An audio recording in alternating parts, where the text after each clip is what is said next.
Why is my child or teen so socially anxious? Is what I hear so many parents say to me.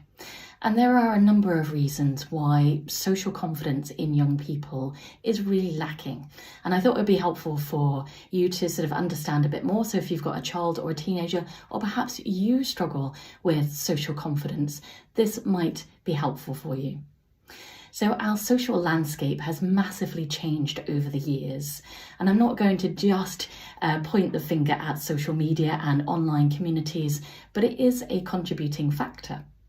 But if I think back to when I was young, although I was super shy, our family was really social and the community that I lived in was very social. So we lived in a cul-de-sac, it was very safe, and all the kids in that close or the cul-de-sac would play. So we would play out on our bikes and we would be really social. The fear of kids going out and being on their own and being in small groups wasn't as much as it is perhaps now, the safety elements of it. So there was that part of it. We were part of a huge church community group. So we were very fortunate to have a very big, long garden. So every summer we would open up our garden for the church community and a barbecue, and it was very, very social. But if you think over the generations now, we're not as social as we used to be. So young people are not developing those natural skills of seeing people and learning how to communicate with them and have conversations with them. The other thing, of course, is digital. So we are getting more used to communicating by text or email or messaging.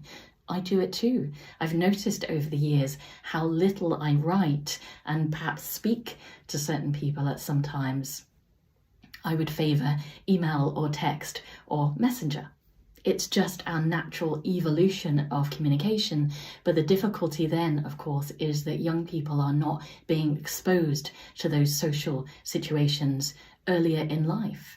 So it might be that they don't go to sort of nurseries or other sort of community groups as much as in previous generations, which means they're not getting exposure to how to just make conversation with people, chat with people, be friendly with them. So it kind of leads to more and more young people favouring the online world because they find it easier, less embarrassing. But there's now generations of social anxiety growing and growing and growing. And if you're a parent or an adult that struggles with social anxiety, you probably find that in previous times you haven't had the experience or exposure in order to learn how to be more socially confident. And here's the misnomer. Social confidence is not about being the loudest or the funniest or the smartest or, the biggest personality in the room. It's nothing to do with that. It's just having that inner comfortability to be around other people, to chat with them. So if you're standing in a coffee shop, for example, and you catch the eye of the person in the queue next to you, you'd maybe smile or chat. I certainly would, but lots of people are very closed off. You'll find even in restaurants, anywhere, bus stops, bus queues, people are like that. They're closing themselves off because they don't know how to be in social environments. They feel very alienated or very uncomfortable, anxious even. And here's the thing about coffee shops or, any restaurant or cafe. A lot of young people really struggle to order their own food or drink.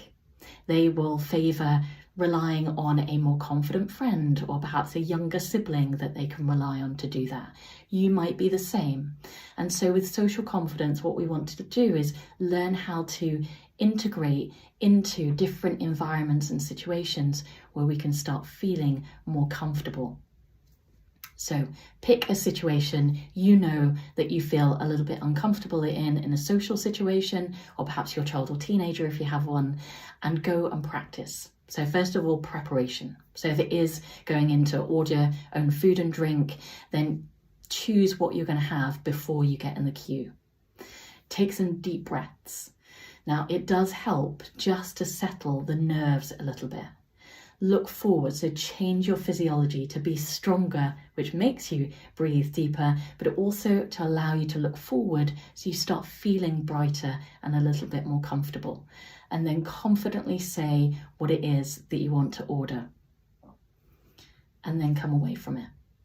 And something that is so helpful as a reflection process to evaluate and improve continuously, so you can consistently get better and better at social confidence.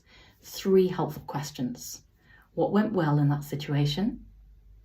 So you can be celebrating something and focusing on something that went well, because usually in these situations our mind gravitates to, oh, well, that didn't go well, that was embarrassing, and all the other negative stuff that goes on in our mind.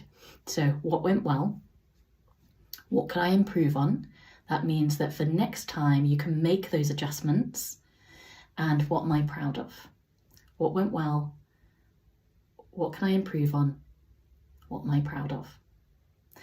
You can do that consistently, or help your child or teen to do that consistently, and you will find that bit by bit, they will start becoming more socially confident.